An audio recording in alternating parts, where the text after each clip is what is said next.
কারো অধিকার যদি কেউ নষ্ট করে, ওই সমাজটা মানবিক সমাজ কঠিনকালেও হতে পারে না।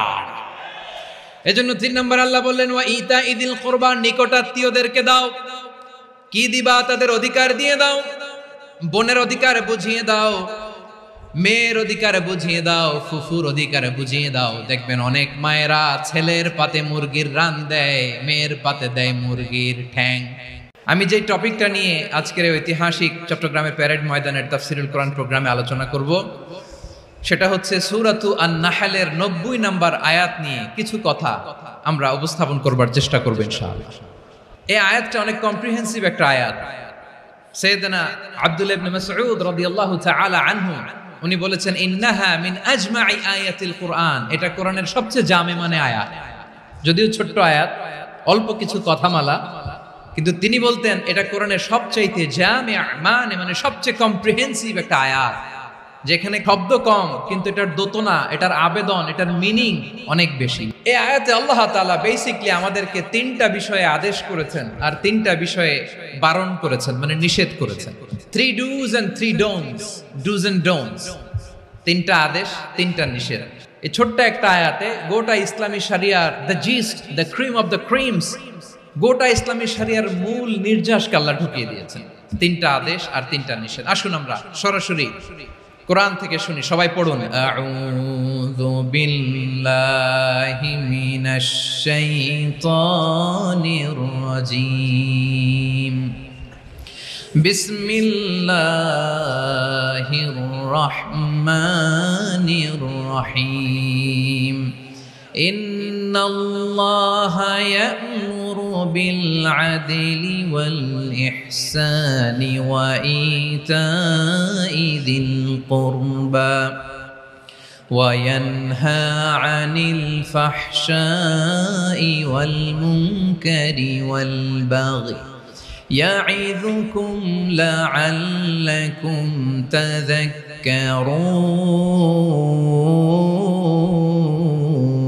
তাযাক্কারুন।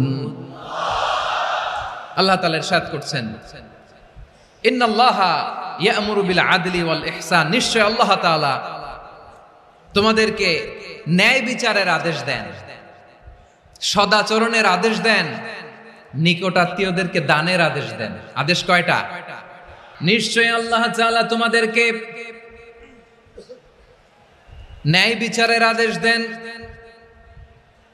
সদাচরণের আদেশ দেন, তিনি তোমাদের নিকটাত্মীয়দেরকে দানের আদেশ দেন, আর তিনি তোমাদেরকে অশ্লীলতা থেকে নিষেধ করেন, মন্দ কাজ থেকে নিষেধ করেন, অবাধ্যতা সীমা লঙ্ঘন থেকে নিষেধ করেন। তিনি তোমাদেরকে উপদেশ দেন যাতে তোমরা শিক্ষা গ্রহণ করো। সুবহানাল্লাহ। উপদেশ দিচ্ছে স্বয়ংকে। 3টা জিনিসের আদেশ। ইয়া'মুরু বিল আদল, সুবিচার, ন্যায় বিচারের আদেশ তিনি দেন। ইহসানের আদেশ দেন, যাতে আমরা ইহসান করি, একে অপরের প্রতি সুবিচার করি, মহানুভবতা দেখায়, অনুগ্রহ দেখায়, আর নিকট আত্মীয়দেরকে যেন আমরা দান করি। এই 3টা আদেশ তিনি দিয়েছেন। আর কোন 3টা জিনিস থেকে তিনি বারণ করেছেন? অশ্লীলতা, ফাহশা, মুনকার, মানে সব মন্দ আর অসৎ কাজ, এগুলো থেকে তিনি আমাদেরকে বারণ করেন। ওয়াল বাগই, অবাধ্যতা, সীমা লঙ্ঘন, এই 3টা কাজ থেকে তিনি আমাদেরকে বারণ করেন। তিনি আমাদেরকে উপদেশ দেন, স্বয়ং আল্লাহ তাআলা আমাদেরকে উপদেশ দেন যাতে করে আমরা শিক্ষা গ্রহণ করি। সুবহানাল্লাহ পড়েন। আল্লাহ তাআলা প্রথমে আমাদেরকে আদেশ দিয়েছেন আদালের। ইন্নাল্লাহা ইয়া'মুরু বিল আদল, আওয়াজ করে বলুন আল আদাল। আমরা উর্দু জানি, হিন্দি জানি, অনেকে ইংরেজিও জানি, কিন্তু আরবি শব্দগুলো আমাদের মুখ দিয়ে বেরোতে চায় না। আওয়াজ করে বলুন আল আদাল। মাশাআল্লাহ। ইন্নাল্লাহা ইয়া'মুরু বিল আদল, আল্লাহ তাআলা আমাদেরকে আদলের আদেশ দেন। আদল অনেকে না বুঝলেও আদালত শব্দটা বুঝবেন। আদালত, আদালত, আদালত বুঝেন না? যেখানে বিচার কার্যের ফয়সালা করা হয়, কোর্ট কাচারি, আদালত, এটা তো ভেরি কমন। এটা শুনছেন না সবাই? আদালত, যেখানে ন্যায় বিচার হবে, সুশাসন হবে।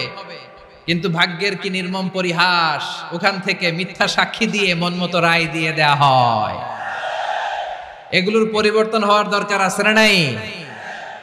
প্রিয় ভাইয়েরা, আদালত, আল আদল, ইংরেজিতে বলে জাস্টিস, ন্যায় বিচার, সুবিচার, সুশাসন, জাস্টিস, আল আদাল। সব জায়গায় এই জাস্টিস থাকা দরকার। Justice should be prevailed in the society. The mission of all prophet was to uphold the justice. সব নবীর মিশন ছিল এই জাস্টিসকে, আদালকে, সুশাসন আর সুবিচারকে নিশ্চিত করা। পড়েন সুবহানাল্লাহ।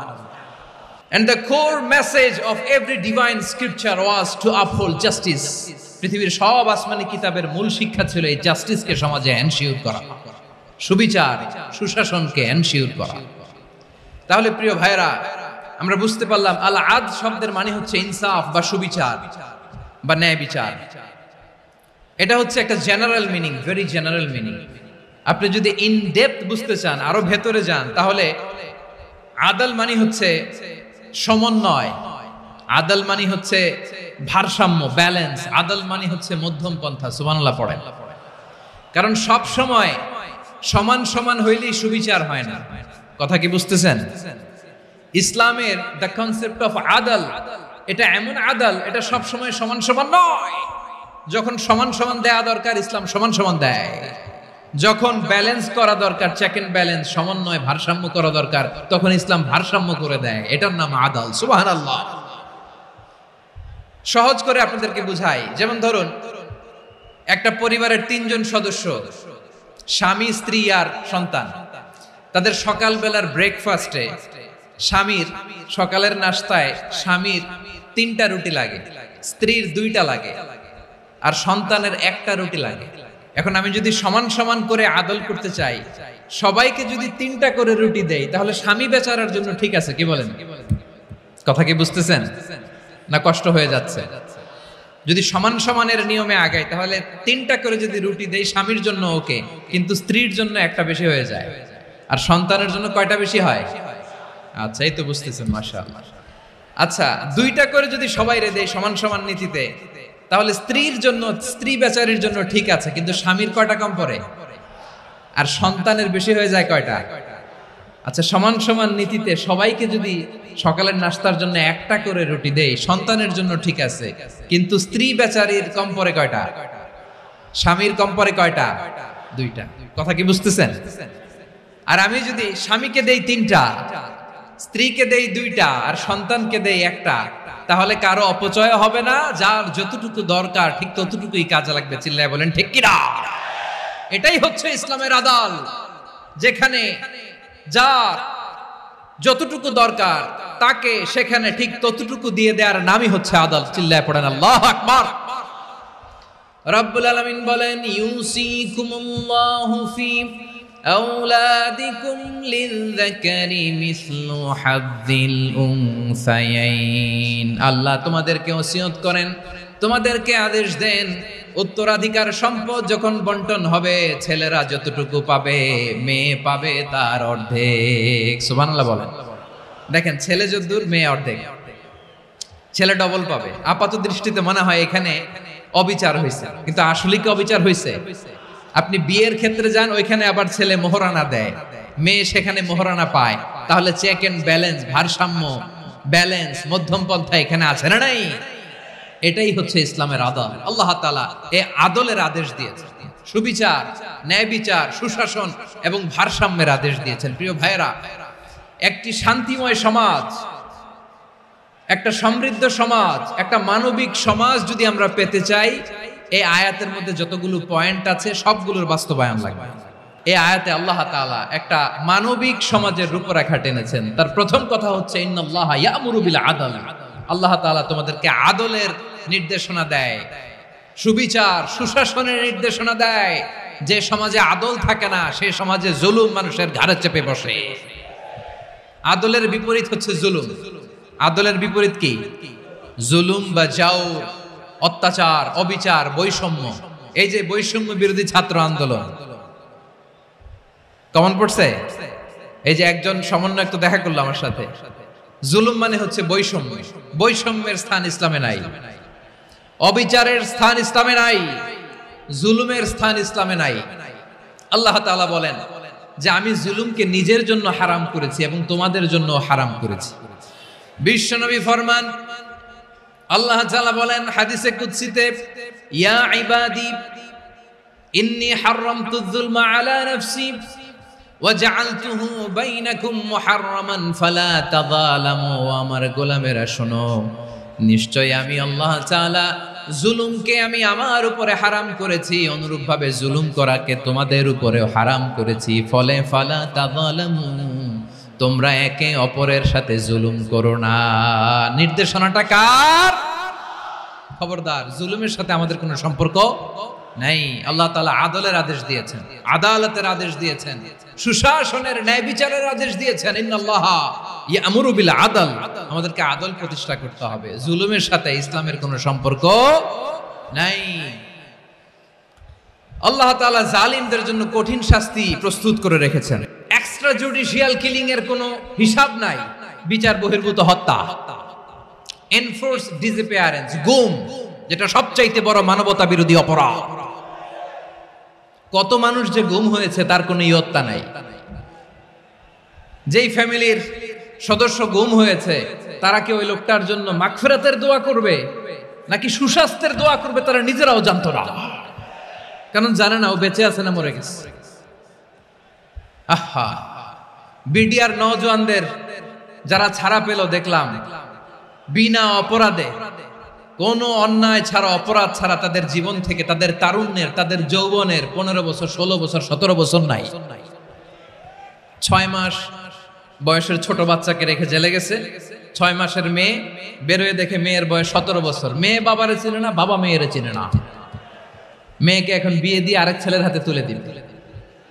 মেয়ের শৈশব বাবা দেখে নাই, মেয়ের কৈশোর বাবা দেখে নাই, মেয়ের তারুণ্য দেখে নাই। আরেক যুবককে দেখলাম 14 দিনের সংসার, 2 সপ্তাহের সংসার শেষে জেলে গেছে। কত যুবকের যে স্ত্রী চলে গিয়েছে ফ্যামিলি ছেড়ে, কারণ জানে না তো কবে আসবে, কি হবে, কেউ জানতো না। দাম্পত্য জীবনের মাত্র 14 দিনের স্মৃতি, এই স্মৃতিকে আঁকড়ে ধরে এক বোন 16টা বছর, 17টা বছর কাটিয়ে দিয়েছে। আমি নিউজটা দেখে ভাবলাম, আমার এই বোনের প্রতিটি দিন কিভাবে কেটেছে, প্রতিটি রাত কিভাবে কেটেছে, প্রতিটি ক্ষণ কিভাবে কেটেছে। বিশ্বনবী বলেছেন, ইত্তাকি দাওয়াতাল মাজলুম ফাইন্না লাইসা বাইনাহু ওয়া বাইনাল্লাহি হিজাব। মাজলুমের কান্নাকে ভয় করো, কারণ মাজলুমের কান্না আর আল্লাহর মাঝে কোনো পর্দা থাকে না। আমরা আর এরকম কোন জুলুম বাংলাদেশে দেখতে চাই না। জোরে বলেন ঠিক কিনা? আমার প্রিয় বীর চট্টলার তৌহিদি মুসলমান, আমরা আর নতুন করে কেউ জালিম হোক এটা চাই না।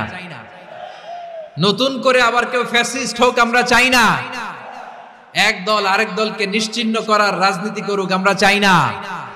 আমরা সুশাসনের বাংলাদেশ চাই, মানবিক বাংলাদেশ চাই, আমরা একটা সমৃদ্ধ বাংলাদেশ চাই। আমরা বিশ্বের বুকে সম্মান নিয়ে মাথা উঁচু করে দাঁড়াতে চাই, ঠিক কিনা বলেন? আল্লাহ বললেন, এটা যদি তোমরা চাও, একটা সমৃদ্ধ সমাজ যদি বিনির্মাণ করতে চাও, মানবিক সমাজ যদি বিনির্মাণ করতে চাও, আমি তোমাদেরকে সেজন্য প্রথমে আদালতের নির্দেশ দিলাম। ইন্নাল্লাহা ইয়া'মুরু বিল আদল, নিশ্চয় আল্লাহ তাআলা তোমাদেরকে ন্যায় বিচার, সুশাসন এটার আদেশ দেন। সুবহানাল্লাহ।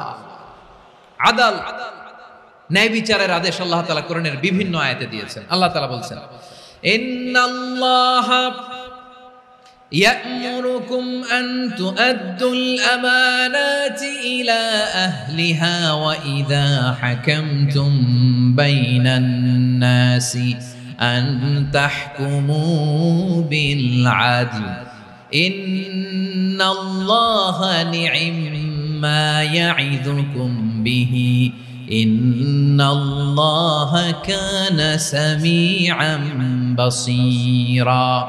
আল্লাহ তাআলা বললেন, আল্লাহ আদেশ দিচ্ছেন, যে ব্যক্তি আমানতের হকদার তার হাতে তোমরা আমানত পৌঁছে দাও। আর যখন তোমরা বিচার কার্য করবে, বিচার ফয়সালা করবে, আদালতের সাথে করো। সুবহানাল্লাহ বলেন। ওয়া ইযা হাকামতুম বাইনান নাসি আন তাহকুমু বিল আদল, আদালতের সাথে করবা।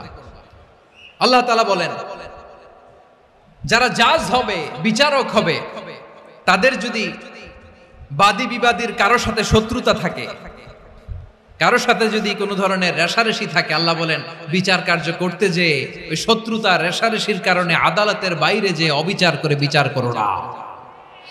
ওয়ালা ইয়াজরিমান্নাকুম শানাআনু কওমিন আলা আল্লা তা'দিলু ই'দিলু হুয়া আকরাবু লিত্তাকওয়া ওয়াত্তাকুল্লাহা ইন্নাল্লাহা খাবীরুম বিমা তা'মালুন।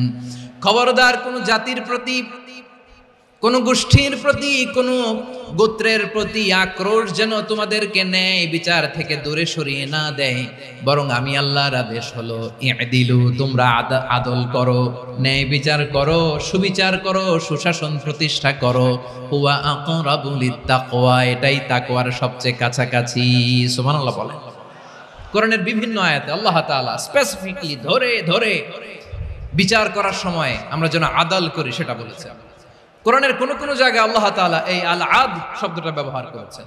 আবার একই জিনিস ইনসাফ, সুবিচার, সুশাসন, ন্যায় বিচার, ন্যায় পরায়ণতা বুঝাতে আল্লাহ তাআলা কখনো কখনো আল কিসত শব্দটা ব্যবহার করেছেন। আল্লাহ তাআলা বলেন ওয়া ইন হাকামতা ফাহকুম বাইনাহুম বিল কিসতি ইন্নাল্লাহা ইউহিব্বুল মুকসিতিন।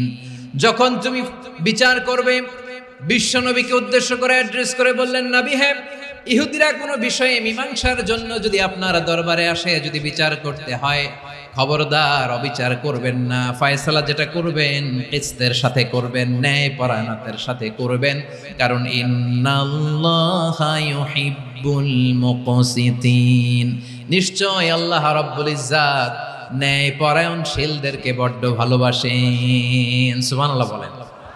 ন্যায়পরায়ণ লোকদেরকে আল্লাহ তাআলা বড্ড ভালোবাসেন। অন্য আয়াতে আল্লাহ তাআলা বলছেন ওয়ানাদউল মাওয়াজিনাল কিসত লিয়াউমিল কিয়ামাতি ফালা তুযলামু নাফসুন শাইআ। আমি কিয়ামতের দিন ন্যায়পরায়ণতার মানদণ্ড স্থাপন করব, যেটাকে আমরা মিজানের পাল্লা বলি। আল্লাহ বলেন ন্যায় বিচারের মানদণ্ড কিয়ামতের ময়দানে আমি আল্লাহ স্থাপন করব। সেদিন কারো প্রতি বিন্দু পরিমাণ, এক চুল পরিমাণ অবিচার করা হবে না, কোনো অবিচার করা হবে না। সেদিন সুশাসন হবে, সুবিচার হবে, ন্যায় পরায়ণতার সাথে বিচার হবে। আওয়াজ করে পড়েন আল্লাহু আকবার। তাহলে প্রিয় ভাইরা, যে তিনটি বিষয়ে আল্লাহ তাআলা আমাদেরকে আদেশ দিয়েছেন, তার প্রথমটা হচ্ছে আদালত, ইনসাফ, সুবিচার, ন্যায় বিচার। এটা আমরা চাই কি চাই না? বিশ্বনবী ন্যায় বিচার, ন্যায় পরায়ণতা, সুশাসন প্রতিষ্ঠিত করেন কি করেন নাই?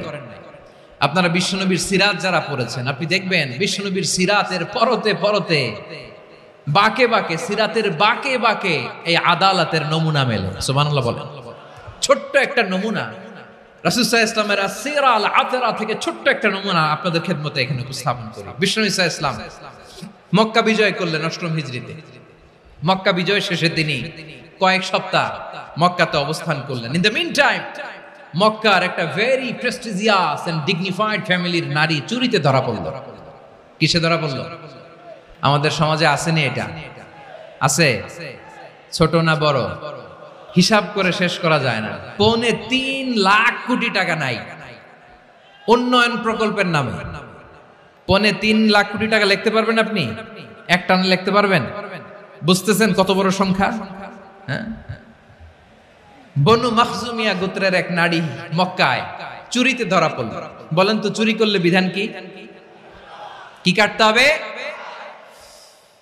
চুরির বিধান হলো হাত কেটে দাও। তাও সেটা গোপনে নয়, প্রকাশ্যে জনসম্মুখে হাত কেটে দাও।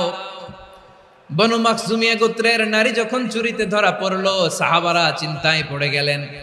সবে মাত্র মক্কার লোকেরা কালিমা পড়ে মুসলমান হয়েছে, ইসলামের আইন কানুন তেমন জানে না, ইসলামী শরিয়ার সাথে বেশি পরিচিত নয়। এখন যদি বিশ্বনবী চুরির যেই বিধান এটা যদি কায়েম করে হাত যদি কেটে দেয়, না জানি মক্কার লোকেরা আবার বিগড়ে যায়, না জানি মক্কার লোকেরা আবার মুরতাদ হয়ে যায়, না জানি মক্কার লোকেরা ইসলাম থেকে দূরে সরে যায়। চলো চলো সাহাবীরা মিলে পরামর্শ করলেন, চলো বিশ্বনবীর কাছে যে বলি, ও নবী, শুধু কেবলমাত্র একমাত্র এই নারীর জন্য চুরির হাত কাটার বিধানটা আপনি একটু থামিয়ে দেন। চুরির হাত কাটার যে বিধান এখানে একটু রহিত করে দেন, বাকিগুলা কইরেন মদিনাতে যে চলবে, কিন্তু মক্কায় এবারের জন্য মাফ করে দেন। কিন্তু কে বলবে? এই যে পরামর্শ, সাজেশন, এটা কে দিবে বিশ্বনবীর কাছে? সাহাবারা চিন্তায় পড়ে গেলেন। আল্লাহর নবীর সামনে দাঁড়িয়ে আল্লাহর দেয়া হুদুদ, আল্লাহর দেয়া বিধান থামিয়ে দেওয়া, মাফ করে দেওয়া, এই কথা বিশ্বনবীর সামনে বলার সাহস তো কেউ রাখে না। কেউ কেউ বলল, বিশ্বনবীর পালক পুত্র যায়েদ বিন হারেসার সন্তান উসামারে বিশ্বনবী নাতির মতো আদর করে, বড্ড বেশি ভালোবাসে উসামারে। এজন্য সাহাবারা উসামাকে বলতো হিব্বু রাসূলিল্লাহ, বিশ্বনবীর ভালোবাসা। কি বলতো? সাহাবীরা বললেন, বিশ্বনবীর ভালোবাসা হিব্বু রাসূলিল্লাহ, উসামারে পাঠাও। উসামারে বিশ্বনবী নাতির মতো স্নেহ করে, মায়া করে, ভালোবাসে। আমরা পারবো না, উসামা পারবে। সবাই মিলে ফুলিয়ে ফুসিয়ে ওসামাকে, ছোট্ট ওসামাকে রাজি করালো। ওসামা, এমন এমন কথা যে তুমি বিশ্বনবীর কাছে বলতে হবে, পারবা নাকি? ওসামা বলে, পারবো। সাইয়েদনা ওসামা রাদিয়াল্লাহু তাআলা আনহু তরুণ সাহাবী বিশ্বনবীর কাছে গেলেন, যে বললেন, নবী, বনু মাখজুমিয়া গোত্রের এক নারী চুরিতে ধরা পড়েছে, এবারের জন্য কি এই মহিলাটারে মাফ করে দিলে হয় না? এবারের জন্য একটু ক্ষমা করা যায় না নবী? বিশ্বনবী বলেন, আতাশফাউ ফি হাদ্দিম মিন হুদুদিল্লাহ, তোমার এত বড় সাহস উসামা, তুমি আল্লাহর হাত, আল্লাহর দেয়া বিধান, এটার ব্যাপারে সুপারিশ করতে এসেছো? তোমরা কি জানো তোমাদের আগে যত কওম, যত গোত্র, যত জনপদ ধ্বংস হয়েছে তার কারণ ছিল তাদের মধ্যে গরিবরা অন্যায় করলে তারা বিচার করত, আর ধনীরা অন্যায় করলে তারা মাফ করে দিত। খবরদার! ওয়া আইমুল্লাহ লাউ আন্না ফাতিমাতা বিনতি মুহাম্মাদিন সারাকাত লাকাতা মুহাম্মাদুন ইয়াদাহা। বিশ্বনবী বললেন, ওরে ওসামা, বানু মাখজুমিয়ার ওই প্রেস্টিজিয়াস এন্ড ডিগনিফাইড ফ্যামিলির মেয়ে তো দূর কি বাত, অনেক দূরের কথা। জেনে রেখো ওসামা, আমার কলিজার টুকরা, নয়নের পুটুলি ফাতেমাও যদি মক্কার জমিনে আজকে চুরির দায়ে ধরা পড়তো, আমি বিশ্বনবী মুহাম্মদুর রাসূলুল্লাহ ধরে ফাতেমার ডান হাতটা কেটে দিতে এক বিলম্ব দেরি করতাম না।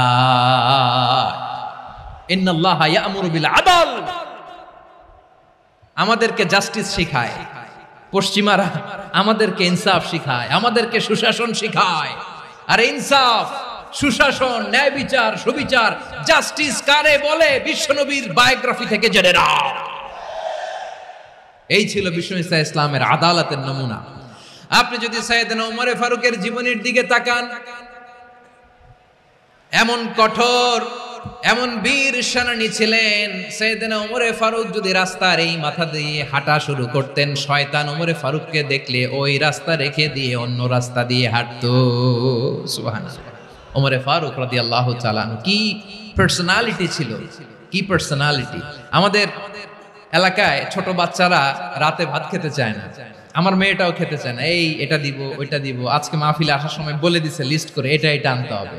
তো ছোট্ট বাচ্চাদের অনেক বায়না থাকে, ওরা রাতে খেতে চায় না। তো মায়েরা বিভিন্ন ভয় দেখায়, এই বাঘ আসবে, বাঘ আসবে খাও, এই ভূত আসবে, ভূত আসবে খাও। আপনারা কি বলেন চট্টগ্রামে? ভূত, ভূত, ভূত আসবে, বাঘ আসবে, খাও খাও খাও, তাড়াতাড়ি খাও। তো বাচ্চারা এগুলো শুনে ভয়ে খেতে শুরু করে। মদিনার জমিনেও একই ঘটনা ঘটতো। মদিনার ছোট্ট ছোট্ট সোনামণিরা খেতে চাইতো না। তো মায়েরা বলতো, হা হুয়া ইয়াতি উমর, হা হুয়া ইয়াতি উমর, ওই যে উমর আসতেছে, উমর। ওমরে ফারুকের কথা শুনলে বাচ্চারা একেবারে ঠান্ডা। প্রভু তুমি বলেছ রাসূল দেবে না, বলনি দেবে না ওমর, বলনি দেবে না হামজা তারি, খালিদ বিজয় সমর। প্রভু তুমি বলেছ রাসূল দেবে না, বলনি দেবে না ওমর, বলনি দেবে না হামজা তারি, খালিদ বিজয় সমর। প্রভু তুমি বলেছ রাসূল দেবে না। আল্লাহু আকবার। ওমর ফারুক রাদিয়াল্লাহু তাআলা আনহু, ওনার কথা শুনলে গায়ের মধ্যে গুজবাম হয়, গায়ের পশমগুলো দাঁড়িয়ে যায়। সুবহানাল্লাহ বলেন। কি পার্সোনালিটি ছিল, কি ব্যক্তিত্ব ছিল! মুনাফিকরা ওমর ফারুককে জমের মতো ভয় পেত। শয়তান, খোদ শয়তান এই রাস্তা দিয়ে আসলে শয়তান অন্য রাস্তা দিয়ে হাঁটত। ওমরে ফারুক রাদিয়াল্লাহু তাআলা আনহুর জীবনে যদি দেখেন, তাহলে সেখানে আপনি আদালতের, ইনসাফের, সুশাসনের, জাস্টিসের নমুনা দেখতে পাবেন। কয়টা শুনবেন? সাইয়েদনা ওমরে ফারুক রাদিয়াল্লাহু তাআলা আনহুর সন্তান আব্দুর রহমান মিশরে মদ খেয়ে মদ্যপ অবস্থায় ধরা পড়েছে। মদ খাওয়ার কারণে, মদ যদি কেউ পান করে আর যদি প্রমাণিত হয়, তার বিচার হলো 80 বেত। আওয়াজ করে বলেন কয় বেত? বাংলাদেশেও তো এই আইন আছে নাকি? বাংলাদেশে আছে? হ্যাঁ, মদ খাইলে 80 বেত, এই আইন বাংলাদেশে চালু হোক, আমরা চাই কি চাই না? একেবারে সহজ, পানির মতো সহজ হিসাব, একেবারে সহজ। ওমরে ফারুক রাদিয়াল্লাহু তাআলা আনহুর ছেলে ভুল করে মদ পান করে ফেলেছিলেন। আব্দুর রহমান, ঘটনা ঘটেছে মিশরে। মিশরের গভর্নর তখন আমর ইবনুল আস রাদিয়াল্লাহু তাআলা আনহু। আব্দুর রহমানের ভাই যে গভর্নরকে বলল, গভর্নর যদি একটু দয়া করেন, খলিফার ছেলে আমার ভাই আব্দুর রহমান মদ্যপ অবস্থায় ধরা পড়েছে, জনসম্মুখে যদি আপনি বেত্রাঘাত করেন আমাদের প্রেস্টিজ থাকে না, যদি 80 বেত আপনি মারেন আমার কোনো কথা নাই, কিন্তু ঘরের ভেতরে মারেন। আব্দুর রহমানের ভাইয়ের সুপারিশ শুনে সাইয়েদনা আমর ইবনুল আস রাদিয়াল্লাহু তাআলা আনহু রাজি হয়ে গেলেন। ঘরের ভেতরে লোকচক্ষুর আড়ালে 80 বেত তিনি মানলেন। কিন্তু ঘটনাক্রমে এই কথা লুকিয়ে লুকিয়ে ঘরের ভেতরে 80 বেত মারার কথা সাইয়েদনা ওমর ফারুক মদিনা থেকে জানতে পারলেন। মদিনা থেকে তিনি ফরমান জারি করলেন, এই বিচার যেমনটি আমর ইবনুল আস আদায় করেছে, এটা প্রকৃতপক্ষে আদায় হয় নাই। আসো সবাই মদিনায় আসো, আমর ইবনুল আস মদিনায় আসো, আব্দুর রহমানও আসো, সবাই আসো, জনসম্মুখে এই বিচার কার্যকর করতে হবে। সাইয়েদনা ওমর ফারুক মসজিদে নববীর পিলারের মধ্যে নিজের ছেলেকে বাঁধলেন, আবার জনসম্মুখে 80টা বেত তার গায়ের মধ্যে মারলেন। মাজমুয়ে ফাতাওয়া ইবনে তাইমিয়া রাহিমাহুল্লাহ উনি এটা নকল করেছেন। এটা সবচেয়ে বিশুদ্ধ মত, আর অনেক মত আছে। মারা গেছে কবরের উপর, ওগুলো বাদে দিলাম। কেমন খলিফা ছিলেন, কেমন খলিফা! পশ্চিমারা তোমরা জাস্টিস আমাদেরকে শেখাও, ইনসাফ কারে বলে, সুশাসন আমাদেরকে তোমরা শেখাও। ওমরে ফারুক রাদিয়াল্লাহু তাআলা আনহু ওইটাকে, ওই বিচারকে তিনি ধর্তব্য মনে করেন নাই। মদিনাতে এনে আবার জনসম্মুখে আবার 80 বেত মেরেছেন। মিশরে ওমরে ফারুক রাদিয়াল্লাহু তাআলা আনহু আমর ইবনুল আসকে গভর্নর করে পাঠালেন। সেখানে আমর ইবনুল আসের ছেলে একটা প্রতিযোগিতায় রানার আপ হয়েছে। এক মিশরি সেখানে চ্যাম্পিয়ন হয়েছে। রানার আপ বুঝতে পেরেছেন তো? সেকেন্ড হয়েছে। এক মিশরি হয়েছে চ্যাম্পিয়ন, প্রথম। কিন্তু গভর্নরের ছেলে ও জিততে পারে নাই। ও রাগে ওই মিশরির গায়ের মধ্যে কয়েকটা লাঠি দিয়ে বাড়ি মেরেছে। মিশরি যে মদিনাতে ওমরে ফারুকের কাছে বিচার দিলেন, আপনার গভর্নরের ছেলে অন্যায়ভাবে আমার গায়ে হাত তুলেছে। সাইয়েদনা ওমরে ফারুক আবার ফরমান জারি করলেন, আসো মদিনাতে আসো। মিশরীকে ডাকলেন। ওই মিশরের গভর্নর আমর ইবনুল আস রাদিয়াল্লাহু তাআলা আনহুকে ডাকলেন, তার ছেলেকেও ডাকলেন। সবাই বসে রইল। আমর ইবনুল আস রাদিয়াল্লাহু তাআলা আনহু মাথা নিচু করে বসে আছেন, লজ্জায় কাচুমাচু। হায় হায়, আজকে আমার ছেলের কারণে আমিরুল মুমিনিন খলিফাতুল মুসলিমিন ওমরে ফারুকের কাছে আমি জনসম্মুখে লজ্জিত হচ্ছি। সাইয়েদনা ওমরে ফারুক বললেন, এই নাও লাঠি। গভর্নরের ছেলে তোমার মাথার মধ্যে যতগুলো বাড়ি মেরেছে, আজকে জনসম্মুখে তুমি অতগুলা বাড়ি মারো। মিশরি বলে, থাক, আপনি যে ডেকে আনছেন সবার সামনে এটা বলছেন, এতেই আমি খুশি। আল্লাহু আকবার! আপনার মহানুভবতা দেখে আমি খুশি, আর অপমানের দরকার নাই। ওমরে ফারুক বলে, না, খবরদার, এই কথা মিশরি তুমি বলো না, মারো, যতগুলা বাড়ি মেরেছে মারো। বাধ্য হয়ে মিশরি আমর ইবনুল আসের সামনে ওনার কলিজার টুকরা সন্তানের মাথার মধ্যে বাড়ি মারতে আরম্ভ করলেন। ঠিক যতগুলা বাড়ি গভর্নরের ছেলে আমর ইবনুল আসের ছেলে মিশরির গায়ে মেরেছিল, মাথায় মেরেছিল, মিশরি গুনে গুনে ততটা মারলেন।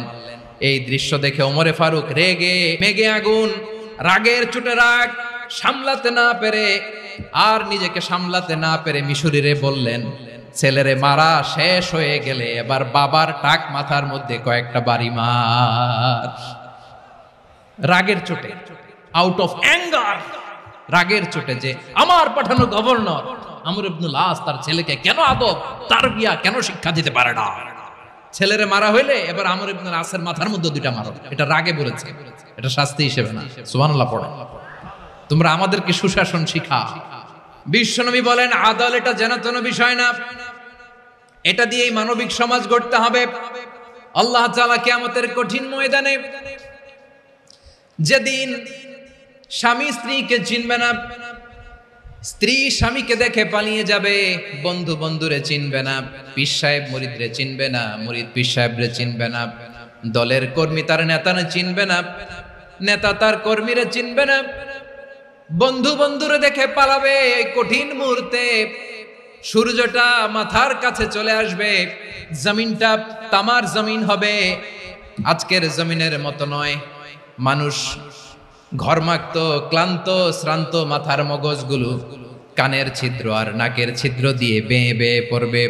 বিশ্বনবী ফরমান কিয়ামতের ওই কঠিন ময়দানে 7 শ্রেণীর ব্যক্তিকে রব্বুল আলামিন তার আরশের নিচে ছায়া দিবেন। তার মধ্যে প্রথম শ্রেণীর ব্যক্তি হলো ইমামুন আদিল, যে ইনসাফের সাথে বিচার করে, যে জাস্টিস সমাজে সার্ভ করে, যে সুশাসন নিশ্চিত করে, ওই ইমামুন আদিল। আদিল শব্দটা বুঝছেন না? ইন্নাল্লাহা ইয়া'মুরু বিল আদল, পাইছেন? আদিল। 7 শ্রেণীর ব্যক্তিকে আল্লাহ তাআলা সুশীতল আরশের নিচে ছায়া দিবেন, যেদিন তার দেয়া ছায়া ছাড়া কোনো ছায়া থাকবে না। এর প্রথম হচ্ছে ইমামুন আদিল, ন্যায়পরায়ণ শাসক। চিল্লায় বলেন সুবহানাল্লাহ। আবার বিশ্বনবী বললেন ইন্নাল মুকসিতিনা ইনদাল্লাহি আলা মানাবিরা মিন নূর আন ইয়ামিনির রহমান। কিয়ামতের দিন যারা ন্যায় পরায়ণ হিসেবে আল্লাহর সামনে দাঁড়াবে, কিয়ামতের দিন রব্বুল আলামিন তার আরশের ডান দিকে ওই ন্যায় পরায়ণ লোকদের জন্য আরশের ডান দিকে একটা নূরের মিম্বারে তাদেরকে বসার সুযোগ করে দিবে। আল্লাহর আরশের ডান দিকে ন্যায় পরায়ণ লোকদের জন্য আল্লাহ তাআলা নূরের মিম্বার বানাবে। 4টে কেন কথা মনে করেছেন? আল আদাল, জাস্টিস। ইন্নাল্লাহা ইয়া'মুরু বিল আদল। আল্লাহ তাআলা এই আদালতের নির্দেশনা দেন, সুবিচার, সুশাসন। প্রিয় ভাইয়েরা, এটা আমরা বাংলাদেশে চাই কি চাই না? এই যে অরাজকতা, এই যে অন্যায়, এই যে জুলুম, এই যে ইনকনসিস্টেন্সি, সমাজের অসঙ্গতির প্রধান কারণ জাস্টিস নাই, সুবিচার নাই, সুশাসন নাই। শেষবারের মতো আওয়াজ করে বলেন তো, আমরা বাংলাদেশে আদল চাই কি চাই না? তাহলে প্রথম নির্দেশনা শেষ। আল্লাহ তাআলা তোমাদেরকে আদলের আদেশ দেন। এরপরে আল্লাহ বললেন আমি তোমাদেরকে ইহসানের আদেশ দেই। ইন্নাল্লাহা ইয়া'মুরু বিল আদলি ওয়াল ইহসান। আমি তোমাদেরকে যেমনি আদলের নির্দেশনা দেই, তেমনি ভাবে তোমাদেরকে ইহসানের নির্দেশনা দেই। ইহসান, আওয়াজ করে সবাই বলেন তো ইহসান। ইহসান মানে কারো প্রতি সফট হার্টেড হওয়া, মহানুভব হওয়া, অনুগ্রহ পরায়ণ হওয়া, অনুগ্রহশীল হওয়া, একে অপরের প্রতি দয়াদ্র হওয়া। একে অপরের প্রতি দয়াদ্র, অনুগ্রহশীল হওয়া ছাড়া মানবিক সমাজ কশিনকালেও গঠন করা সম্ভব না। প্রিয় ভাইয়েরা, সুন্দর আচরণ দিয়ে, ইহসান দিয়ে যা জয় করা যায়, নরম আচরণ দিয়ে যেটা অর্জন করা যায়, কঠোরতা দিয়ে সেটা পারা যায় না। বিষ্ণু ঈসা ইসলাম ইহসান দিয়ে, কোমল আচরণ দিয়ে, তার অনুগ্রহ দিয়ে তিনি অনেক কাফিরের হৃদয়কে জয় করে ফেলেছেন। সাইয়েদনা সুমামা ইবনে উসাল রাদিয়াল্লাহু তাআলা আনহুর কথা মনে পড়ে যায়। তিনি ছিলেন ইয়ামামার বাদশা। মদিনাতে বিশ্বনবীকে হত্যা করার নিয়তে এসেছিলেন। গোপনে গোপনে বিশ্বনবীকে হত্যা করে আবার ইয়ামামাতে তিনি ফিরে যাবেন। কিন্তু কি অবাক করা কাণ্ড, হত্যা করতে পারে নাই, সাহাবাদের হাতে তিনি ধরা পড়ে গেলেন। সাইয়েদনা সুমামা ইবনে উসাল রাদিয়াল্লাহু তাআলা আনহু হত্যার নিয়তে আসলেন, কিন্তু হত্যা করতে পারলেন না। সাহাবারা ওনাকে ধরে ফেললেন, ধরে মসজিদে নববীর পিলারের মধ্যে বেঁধে রাখলেন। সুমামা ইবনে উসাল, সিরাত থেকে শুনে, সিরাত থেকে শোনাচ্ছি, রাদিয়াল্লাহু তাআলা আনহু ইয়ামামার অধিপতি ছিলেন। বিশ্বনবীকে হত্যার জন্য আসছেন, ধরা পড়ে গেছেন, এখন মসজিদে নববীতে বেঁধে রাখছেন। তার মানে বন্দী। এখন স্ট্যাটাস কি? বন্দী, ক্যাপটিভ। তো বিষ্ণু ঈসা ইসলাম সাহাবাদেরকে বললেন তার খোঁজ খবর নিও, সুমামা ইবনে উসালের খোঁজ খবর নিও। সাহাবার বলেন ইয়া রাসূলুল্লাহ, আপনাকে হত্যা করতে এসেছে, তার তো কঠিন ক্যাপিটাল পানিশমেন্ট হওয়া দরকার, কঠিন শাস্তি হওয়া দরকার। বিষ্ণু বললেন না, আমি যেটা জানি তোমরা সেটা জানো না। তোমরা সুমামার সাথে ভালো আচরণ করো। বিশ্বনবী সুমামার কাছে গেলেন। প্রথম দিন যে তিনি কালেমার দাওয়াত দিলেন, ইমানের দাওয়াত দিলেন, ইসলামের দাওয়াত দিলেন, রিসালাতের দাওয়াত দিলেন, আখিরাতের দাওয়াত দিলেন। পরের দিন যে বিশ্বনবী সালাতের দাওয়াত দিলেন, যাকাতের দাওয়াত দিলেন, ইসলাম কি, কিভাবে, কেমন করে পালন করতে হয় চমৎকার আর্টিকুলেট করতে শুরু করলেন। তন্ময় হয়ে সুমামা ইবনে উসাল রাদিয়াল্লাহু তাআলা আনহু বিশ্বনবীর কথাগুলো শুনতে আরম্ভ করলো। একদিন নয়, 2 দিন নয়, টানা 3 দিন বিশ্বনবী সুমামার কাছে ইসলামকে প্রেজেন্ট করেছেন, উপস্থাপন করেছেন। আওয়াজ করে বলেন, কয় দিন? 3 দিন। 3 দিন মসজিদে নববীতে বাধা। আর সাহাবীদেরকে বললেন, তার খোঁজ খবর নিও, তোমরা যে রুটি বানাও এর মধ্যে সবচেয়ে ভালো আটার রুটিটা তারে দিও, সবচেয়ে রিফাইন্ড খেজুর, যেটা পিওর খেজুর, এটা তারে দিও। আর বিশ্বনবী নিজের উট থেকে দুধ দহন করে ওনার বাড়ির এক কর্মচারীকে বলেছেন, দুধ দহন করে সুমামার জন্য নিয়ে যেও। সুবহানাল্লাহ পড়বেন না? সবাই তো অবাক, ইয়ামামা থেকে আসছে নবীকে হত্যা করতে, বিশ্বনবী দেখে তারে জামাই আদর করে। একদিন নয়, 2 দিন নয়, টানা 3 দিন বিশ্বনবী এভাবে সুমামার কাছে যেয়ে ইসলামকে প্রেজেন্ট করতে আরম্ভ করলেন, ইসলামকে উপস্থাপন করতে শুরু করলেন। আর তাকে চমৎকার এন্টারটেইনমেন্ট, আপ্যায়ন দিতে আরম্ভ করলেন। টানা 3 দিন যখন ইসলামের দ্য বিউটিজ অফ ইসলাম, ইসলামের সুমহান বাণী, সৌন্দর্য তার কাছে উপস্থাপন শেষ, তাকে আপ্যায়ন শেষ, বিশ্বনবী বললেন সাহাবাদেরকে, যাও এবার সুমামার হাতের পায়ের রশি দুটো খুলে দাও। সাহাবারা তর্ক জুড়ে দিলেন, লা ইয়া রাসূলুল্লাহ, এমনটা করবেন না, তো ভয়ঙ্কর ভয়ঙ্কর খুনি, কি জানি কি হয়ে যায়। বিশ্বনবী বললেন, না, তার হাতে পায়ের রশিগুলো খুলে দাও। সাহাবারা বিশ্বনবীর কথা মতো তার হাতে পায়ের রশিগুলো খুলে দিল। সুমামা মুহূর্তের মধ্যে মসজিদে নববী থেকে বের হয়, ইয়ামামায় ফিরে না যে মসজিদে নববীর পাশে একটা খেজুর বাগান ছিল, সেখানে চলে গেলেন। সেখানে একটা ছোট্ট কুয়া ছিল, কুয়ার পানি দিয়ে তিনি গোসল করলেন। সুবহানাল্লাহ পড়েন। কুয়ার পানি দিয়ে গোসল করে মসজিদে নববীর সামনে এসে বিশ্বনবী এবং সাহাবাদের সামনে দাঁড়িয়ে সাব্বাবা উঁচু করে বললেন, আশহাদু আল্লা ইলাহা ইল্লাল্লাহ ওয়া আশহাদু আন্না মুহাম্মাদান আবদুহু ওয়া রাসূলুহু। আমি সাক্ষ্য দিচ্ছি আল্লাহ ছাড়া কোনো ইলাহ নাই, আর মুহাম্মদ আল্লাহ তাআলার প্রেরিত বান্দা এবং রাসূল। প্রিয় ভাইয়েরা, ইহসান দিয়ে যা জয় করা যায়, কঠোরতা দিয়ে সেটা কঠিনকালেও জয় করা যায় না। আওয়াজ করে বলেন, ঠিক কি না? এবার সুমামা দাঁড়িয়ে বলে, ওগো নবী, আমি তো কালিমা পড়ে মুসলমান হয়ে গেলাম, এবার শোনেন, এই মুহূর্তের আগে আপনার চেহারার চাইতে নিকৃষ্ট কোনো চেহারা আমার কাছে ছিল না, কিন্তু শাহাদা পাঠ করার পরে আপনার চেহারার চাইতে উত্তম শ্রেষ্ঠ কোনো চেহারা আমার কাছে আর নাই। ও নবী, আজকের দিনের আগে ইসলাম ধর্মের চেয়ে নিকৃষ্ট অপছন্দনীয় কোনো ধর্ম আমার কাছে ছিল না, কিন্তু এই মুহূর্ত থেকে ইসলামের চেয়ে সেরা শ্রেষ্ঠ পছন্দনীয় কোনো ধর্ম আমার কাছে নাই। নবী গো, আজকের দিনের আগে মদিনার চাইতে অপছন্দনীয় নিকৃষ্ট কোনো শহর আমার কাছে ছিল না, কিন্তু এই মুহূর্তের পর থেকে মদিনার চাইতে কোনো শ্রেষ্ঠ শহর আমার জানা নাই। সে ছিল গমের বড় ডিলার, গম বেচত। কি বেচত?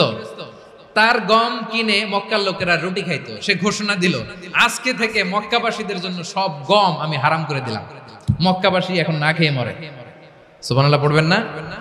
মক্কাবাসী বিশ্বনবীর কাছে আসলেন, এসে বললেন, মুহাম্মদ, আমরা তো তোমার ভাই, তোমার চাচা, তোমার ভাতিজা, তোমার আত্মীয়, তুমি সুমামারে বলো সে যেন আবার গমের সাপ্লাই মক্কার জন্য অনুমতি দিয়ে দেয়। বিশ্বনবীর অনুমতি ক্রমে সুমামা আবার মক্কাতে গম পাঠাতে শুরু করলো। পড়েন সুবহানাল্লাহ। ইহসান, ইহসান দিয়ে আপনি যেটা জয় করতে পারবেন, you can win the heart of your enemies. ইহসান দিয়ে আপনি আপনার শত্রুর হৃদয়কে জয় করতে পারবেন। এজন্য আল্লাহ বললেন, ওয়া আনফিকু ফি সাবিলিল্লাহি ওয়া লা তুলকু বিআইদিকুম ইলাত তাহলুকা ওয়া আহসিনু ইন্নাল্লাহা ইউহিব্বুল মুহসিনিন। তোমরা আল্লাহর রাস্তায় দান করবে আর নিজেরা নিজেদেরকে ধ্বংসের হাতে ঠেলে দিও না। তোমরা একে অপরের প্রতি ইহসান করবে, কারণ ইহসানকারীদেরকে আল্লাহ বড্ড ভালোবাসেন। সুবহানাল্লাহ পড়েন। আবার সূরা রহমানে আল্লাহ বললেন, হাল জাযাউল ইহসানি ইল্লাল ইহসান ফাবিআইয়ি আলা, সবাই পড়েন ফাবিআইয়ি আলাই রাব্বিকুমা তুকাযযিবান। ইহসানের প্রতিদান হিসেবে ইহসানি হয়। বিশ্বনবী সুমামার প্রতি যেমন ইহসান করেছেন, সুমামাও ঠিক তেমন ইহসান ফিরিয়ে দিয়েছে। ঠিক কিনা বলেন? তাহলে এক নম্বরে হচ্ছে আদ, ন্যায় বিচার। দুই নম্বরে সবাই বলেন ইহসান, সদাচরণ। ইহসান দুই ধরনের প্রিয় ভাইরা, ইহসান ফিল ইবাদা, ইহসান ফিল মুআমালা। ইহসান ফিল ইবাদা হচ্ছে একাগ্র অনুভবে ইবাদতে ডুব দেওয়া, এর নাম ইবাদতের ইহসান। সুবহানাল্লাহ পড়ুন। বিশ্বনবী বলেন ইহসান মানে কি জানো নাকি?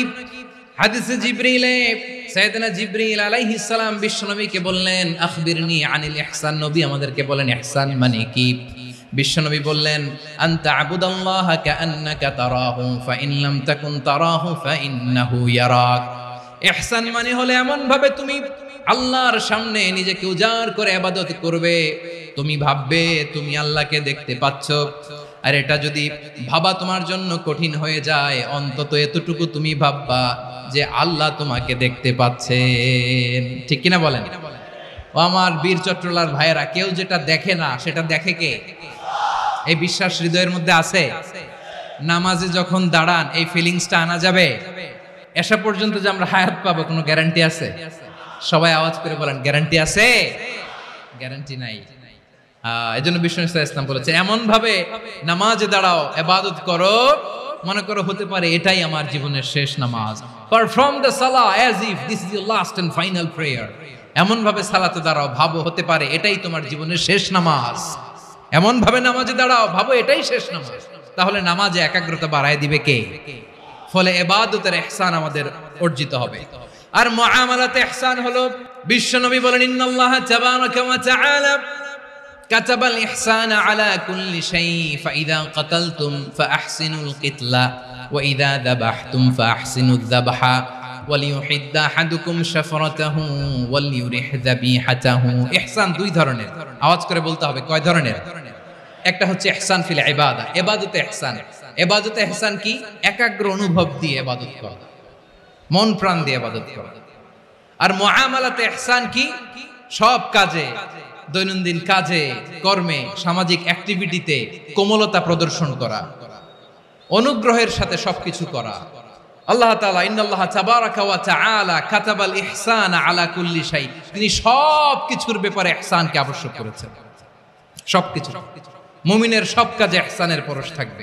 ওয়া ইযা কাতালতুম ফাহসিনুল কিতলা, বিষ্ণুই বলেন তুমি যখন কাউকে হত্যা করো ইহসানের সাথে করো। সুবহানাল্লাহ পড়বেন না?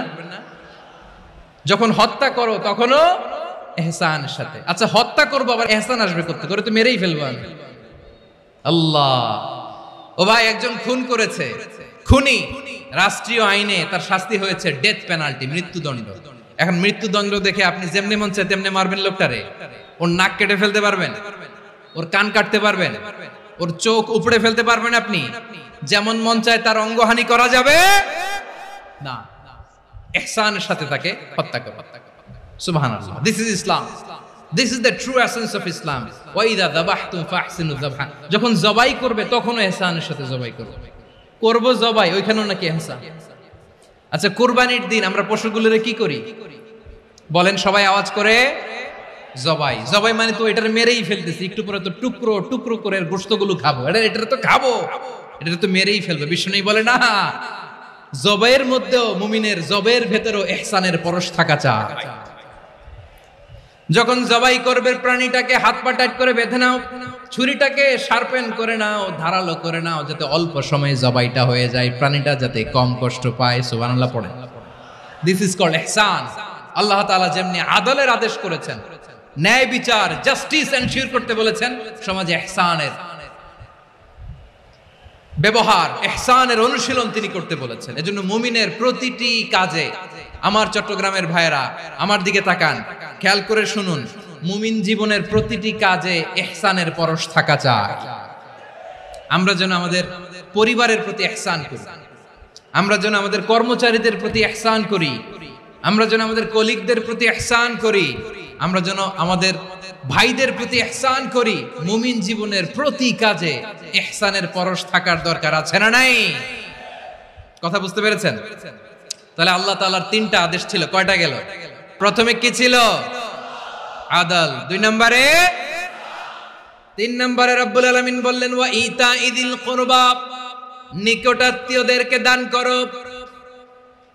নিকট আত্মীয়দেরকে দাও, যারা তোমাদের ব্লাড কানেকশনের আত্মীয় তাদেরকে তোমরা দাও।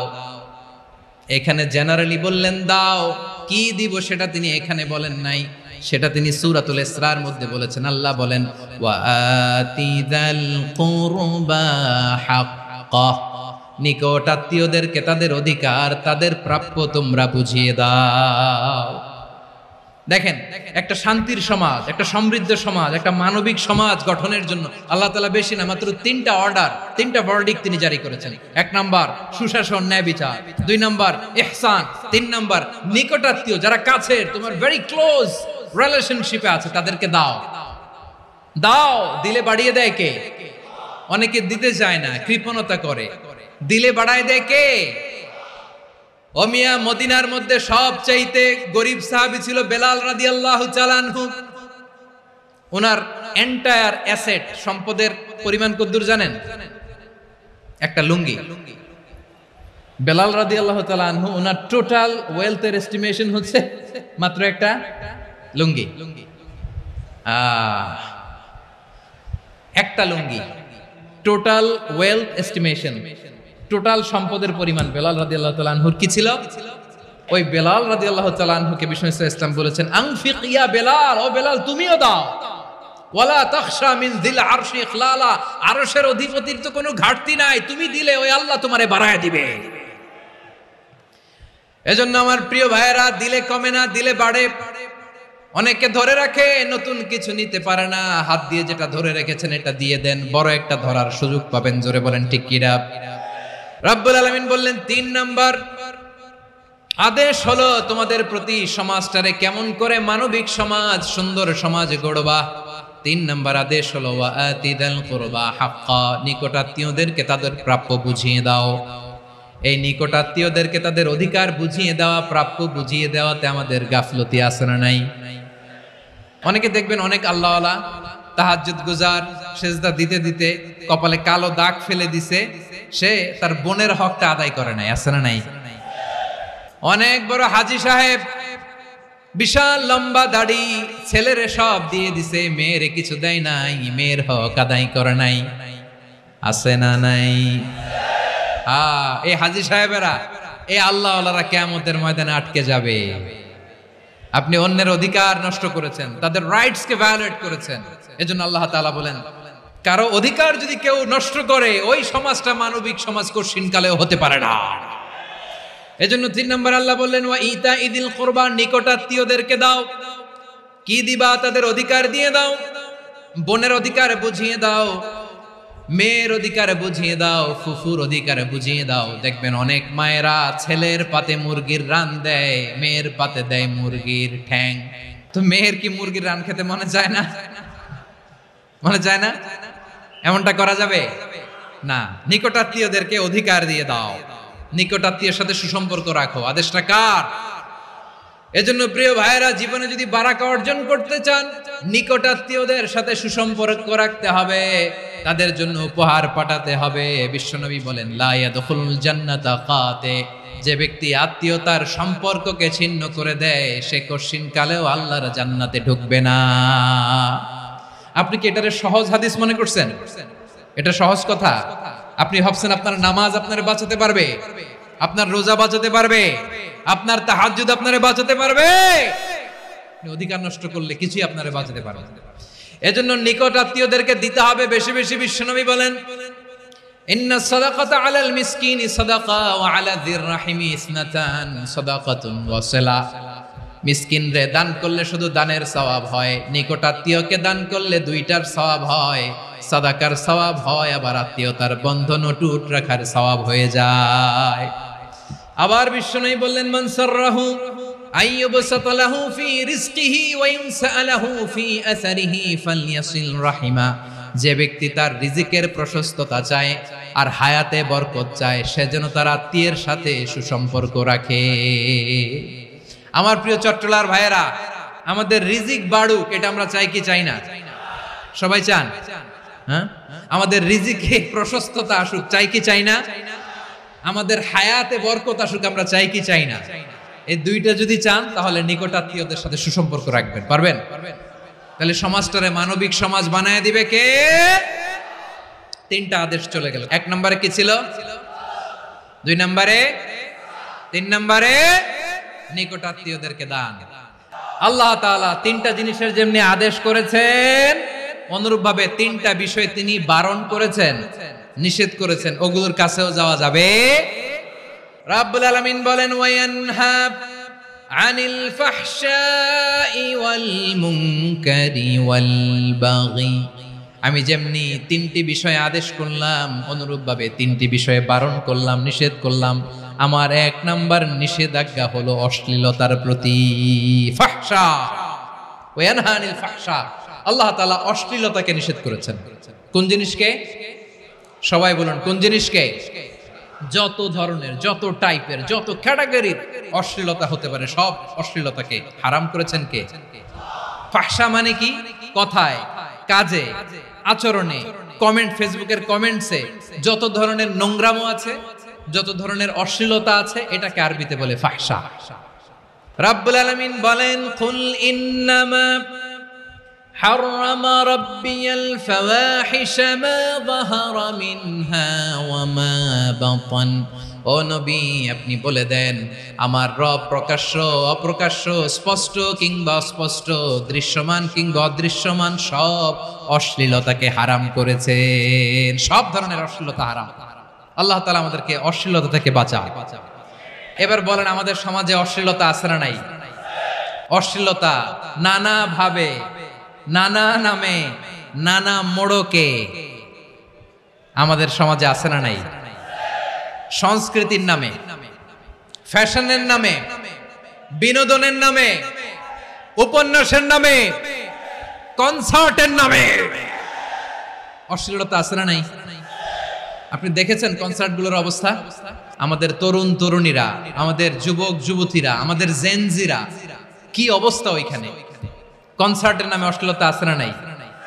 ছেলে মেয়ে একে অপরকে জড়ায় ধরতেছে, একে অপরকে চুমু খাচ্ছে, প্রকাশ্যে, দিবালোকে, গণমানুষের সামনে।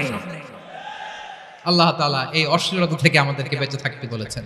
রূপালী জগতের নামে অশ্লীলতা আছে না নাই? এই টার্মটা আপনারা জানেন না? রূপালী জগৎ কি জগৎ? আসলে কি রূপালী জগৎ না অন্ধকার জগৎ? আমার বোনেরা, আপনাদেরকে যে কি বলে তারা বুঝায়, রূপালী জগৎ শুনেই আপনি ভরকে যাবেন না। রূপালী জগতে যে নারী যত বেশি উলঙ্গ, সে নাকি তত বেশি সাহসী। জানেন? বলে এটা একটা সাহসী নারী, খুব সাহসী পদক্ষেপ তার। যত বেশি শরীর থেকে কাপড় নামাতে পারবে, যত বেশি বস্ত্রহীন হয়ে নিজেকে প্রেজেন্ট করতে পারবে, সে নাকি তত বেশি সাহসী। আমার চট্টলার ভাইয়েরা, শয়তানের প্রথমে এজেন্ডা ছিল বনি আদমকে বস্ত্রহীন করা। সে আদম এবং হাওয়া আলাইহিস সালামকে নিষিদ্ধ গাছের ফল খাইয়ে তাদেরকে বস্ত্রহীন করেছে। এই জামিনেও সে আমাদেরকে বস্ত্রহীন করতে চাইবে। এই রূপালী জগতের নামে তারা এটা করে। আমার প্রিয় বোনেরা, আপনি জানেন না আপনার দাম কত। ওরা আপনাদেরকে বিজ্ঞাপনের সস্তা পণ্য বানাতে চায়। ওরা আপনাদেরকে ওদের ভোগের লিপসার টুলস বানাতে চায়। ওরা আপনাদেরকে দিয়ে ওদের খায়েশ পূরণ করতে চায়। এটা আপনাদের জন্য মোটেও ডিগনিটি নয়, এটা আপনাদের জন্য সম্মান নয়। আপনার সম্মান শালীনতায়, আপনার সম্মান হেজাবে, আপনার সম্মান ভদ্রতায়, আপনার সম্মান আপনার ডিসেন্ট পোশাকে। পোশাক বলে দেয় এই নারীটা ভদ্র না অভদ্র। পোশাক বলে দেয় এই মেয়েটা কোন ঘরের মেয়ে। আপনি জানেন না, আপনারা সস্তা পণ্য বানায়, ভোগের পণ্য, বিলবোর্ডে আপনাকে উলঙ্গ করে উপস্থাপন করে। এই অশ্লীলতার সাথে ইসলামের কোনো সম্পর্ক। এজন্য আল্লাহ বলেন, আমি অশ্লীলতাকে হারাম করেছি। অশ্লীলতাকে হারাম করার প্রথম কারণ হলো এর মাধ্যমে মানবতাকে অপমানিত করা হয়। কারণ মানুষের সম্মান মানুষের পোশাকে। মানুষ যখন পোশাকহীন হয়ে যায়, বস্ত্রহীন হয়ে যায়, তার সম্মান কমে যায়। ঠিক কিনা? অশ্লীলতাকে হারাম করার প্রথম কারণ হচ্ছে মানুষ মানুষকে অপমান করে। একটা নারী, সে তো সম্মানিত, নারী যে কত সম্মানিত নারীর এটা বুঝেই নাই। বিশ্বনবী বলেন আর দুনিয়া কুল্লুহা মাতা ওয়া খায়রু মাতা'আদ দুনিয়া আল মারআতুস সালিহা। আমার বোনেরা, 5টা প্যান্ডেলে আপনারা এলইডিতে আমার আলোচনা শুনছেন, আমি জানি। আপনাদের এই গর্ভ যে কত দামি আপনি জানেন না। আপনার পেট থেকেই আসবে আগামী দিনের সালাহুদ্দিন আল আইয়ুবী, আপনার পেট থেকেই আসবে অনাগত দিনের ইমাম মাহদী আল মুনতাদর, আপনার পেট থেকেই আসবে অনাগত দিনের ফয়সাল, ওয়াসিম, মুগ্ধ, আবু সাইদের মতো বীর যোদ্ধা।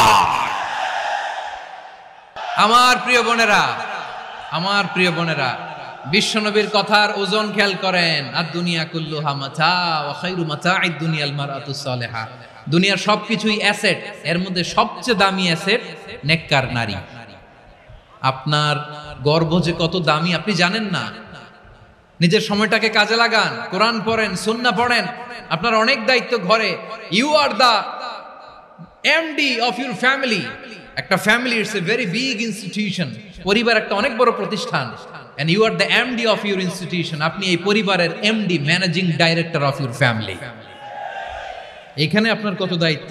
আপনি ছেলে মেয়েদেরকে তারবিয়া করবেন, আপনি আপনার স্বামীর জন্য ঘরটারে জান্নাতের নীর বানাবেন, আপনার জন্য জান্নাতের ডুপ্লেক্স বাড়ি ওইখানে তৈরি করে রাখবে কে? আপনি যে কত দামি আপনি জানেন না। নারীদেরকে আল্লাহ বানিয়েছেন উচ্চতর করে, নিম্নতর নয়। নারীদেরকে ছোট্ট জিনিস দিলে এটারে বড় করে দেয়। নারীদেরকে ভ্রূণ দিলে, শুক্রাণু দিলে নারী এটারে বাচ্চা হিসেবে উপহার দেয়, ঠিক কিনা? বিয়ের মাধ্যমে স্বামী যখন তার শুক্রাণু তার স্ত্রীকে উপহার দেয়, স্ত্রী রিটার্নে কি উপহার দেয়? ফুল ফর্ম বেবি, মানব সন্তান। দেখছেন, আপনি দিলেন একটুকুনি, দিছে বিশাল। আপনি যদি নারীকে বাজার এনে দেন, নারী এটাকে সুস্বাদু খাবারে রূপান্তর করে দেয়। আপনি তাকে একটা মুচকি হাসি দিয়ে দেন, সে তার কলিজা দিয়ে দেয়। কিন্তু যদি আপনি তার মনে কষ্ট দেন, সে আপনার জীবনকে জাহান্নাম বানায়া দেয়। নারীর মন বুঝতে পারলে নেয়ামত, বুঝতে না পারলে কিয়ামত। আমার প্রিয় বোনেরা, আপনি যে কত দামি আপনি জানেন না। অনেক দামি আপনি। আপনাদেরকে যেন ভোগের সস্তা পণ্য বানাতে না পারে, আপনাদেরকে সচেতন থাকতে হবে। তাহলে কেন আল্লাহ তাআলা এই ফাহশা, অশ্লীলতাকে হারাম করলেন? 1 নাম্বার, এতে হিউম্যান ডিগনিটি কমে। 2 নাম্বার, এতে মানুষের অধিকার নষ্ট হয়। আপনি বিয়ে করেছেন, এরে পরকিয়া করেন, ওর সাথে এরকম আছে না নাই? স্ত্রীর অধিকার নষ্ট করেছেন। আপনি বিবাহ সম্পর্কে আবদ্ধ হয়েছেন তার সাথে, আপনি পরকিয়া করেন ওই ছেলের সাথে, আপনি আপনার হাজবেন্ডের সাথে বিট্রে করেছেন। এজন্য আল্লাহ অশ্লীলতাকে হারাম করেছেন। অশ্লীলতাকে হারাম করার আরেকটা কারণ হচ্ছে আল্লাহ তাআলা এই হিউম্যান জেনারেশনকে এটাকে প্রিজার্ভ করতে চায়। হিফজুন নাসল, এটা মাকাসিদুশ শরিয়ার অনেক গুরুত্বপূর্ণ একটা মাকাসিদ, অনেক গুরুত্বপূর্ণ।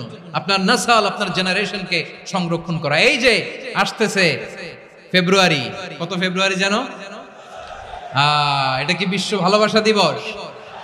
হ্যাঁ, কি দিবস? এই বিশ্ব ভালোবাসা দিবসের সাথে মুসলমানদের কোনো সম্পর্ক নাই। আমার প্রিয় ভাইরা, এই যে আপনি অবৈধ সম্পর্কে জড়ালেন, কেন আল্লাহ অশ্লীলতাকে হারাম করেছে দেখেন। বলতেছিলাম যে এটা আপনার নাসল, আপনার জেনারেশন, আপনার লিনিয়েজ, আপনার বংশকে প্রিজার্ভ করা। কে কার বাবা, কে কার মা, বাবা মা জানা, প্রজন্মকে প্রিজার্ভ করা, এটা ইসলাম ওয়াজিব করে দিয়েছে। এই যে অবৈধ সম্পর্কের কারণে, বিশ্ব বেহায়া দিবসের কারণে, এগুলোর আউটকাম, আউটপুট হিসেবে মাঝে মাঝে এই ঢাকা মেডিকেলের ডাস্টবিনে নবজাতকের বাচ্চার কান্নার আওয়াজ শুনতে পাওয়া যায়। চট্টগ্রাম মেডিকেলের ডাস্টবিনে নবজাতকের কান্না শুনতে পাওয়া যায়। বীর চট্টলার মুসলমানেরা বুঝতে পারলে আওয়াজ করে বলেন, এই যে চট্টগ্রাম মেডিকেলে যে নবজাতকটা পাওয়া গেল, ওর বাবাকে আমাকে বলেন, ওর মাকে, ও কোন ফ্যামিলির সন্তান কেউ জানে? আপনি হিউম্যান ডিগনিটিকে অপমান করেছেন না? আপনি তার ভবিষ্যৎকে অন্ধকার করেছেন না? আপনি তার লিনিয়েজকে প্রশ্নবিদ্ধ করে দিয়েছেন না? এই জন্য আল্লাহ তাআলা অশ্লীলতাকে আমাদের জন্য হারাম করে দিয়েছেন। পড়েন সুবহানাল্লাহ।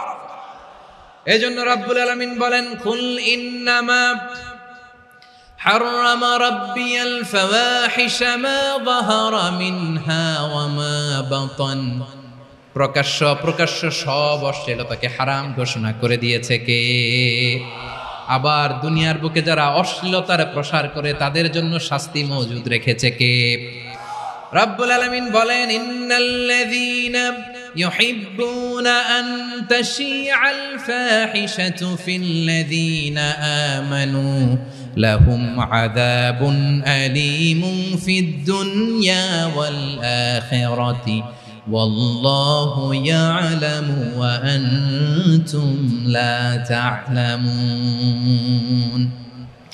নিশ্চয়ই যারা বিশ্বাসীদের মাঝে অশ্লীলতার প্রচার প্রসার করতে চায় তাদের জন্য আমি মর্মন্তুদ শাস্তি প্রস্তুত করে রেখেছি, দুনিয়াতেও রেখেছি, আখিরাতেও রেখেছি। ঘোষণাটা কার? যারা এই নাটকের নামে, সিনেমার নামে, রূপালী জগতের নামে, মুভির নামে, ওটিটি প্ল্যাটফর্মের নামে আমার সমাজে অশ্লীলতা ছড়াতে চায় তাদের জন্য কঠিন মর্মন্তুদ শাস্তি মজুদ রেখে দিয়েছে কে? ও আমার বোনেরা, এখনো আপনি জাগবেন না? এখনো আপনার চিন্তার দুয়ারে এখনো নাড়া পড়ে নাই? ওরা আপনাকে উলঙ্গ বানাতে চায়, ওরা আপনাকে আইটেম গার্ল বানাতে চায়। এজন্য ইসলাম অশ্লীলতাকে হারাম করেছে। হারাম। ইসলাম বলেছে যোজন যোজন দূরে থাকো, ওরা বলে না কাছে আসো, কাছে আসার গল্প, ক্লোজ আপ ওয়ান, কাছে আসার গল্প আছে না নাই? তাহলে অশ্লীলতার সাথে আমাদের কোনো সম্পর্ক? সবাই বলতে পারেননি, আওয়াজ করে বলুন, অশ্লীলতার সাথে আমাদের কোনো সম্পর্ক? আমরা এই সমস্ত ক্লোজ আপ ওয়ান, কাছে আসার গল্পের প্রোগ্রামে যাব? আমরা কোন ধরনের অশ্লীল কন্টেন্ট সোশ্যাল মিডিয়ায়, টিভিতে দেখব? কি যুগ যে আমরা কাটাচ্ছি আপনি কল্পনা করতে পারবেন না। পর্ন ইন্ডাস্ট্রি, নারী পুরুষের বস্ত্রহীন যুগল দৃশ্য, এটাকে দিয়ে ওরা কোটি ডলারের ইন্ডাস্ট্রি বানিয়েছে। পুরো মানব ইতিহাসে এরকম জঘন্য সময় মানব ইতিহাস পার করে নাই। পর্ন এটা ইন্ডাস্ট্রি হয়ে গেছে।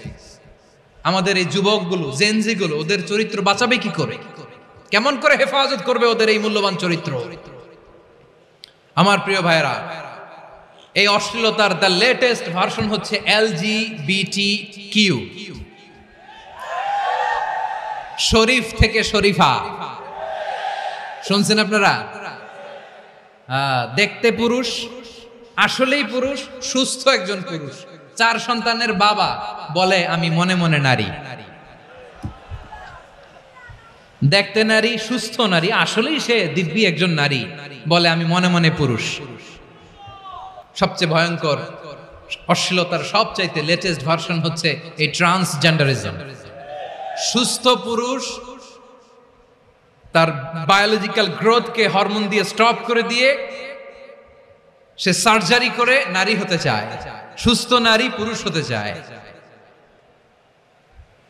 পুরুষ পুরুষের প্রতি সেক্সুয়ালি আকর্ষণ বোধ করে, এটা লূত আলাইহিস সালামের কওমের মধ্যে ছিল।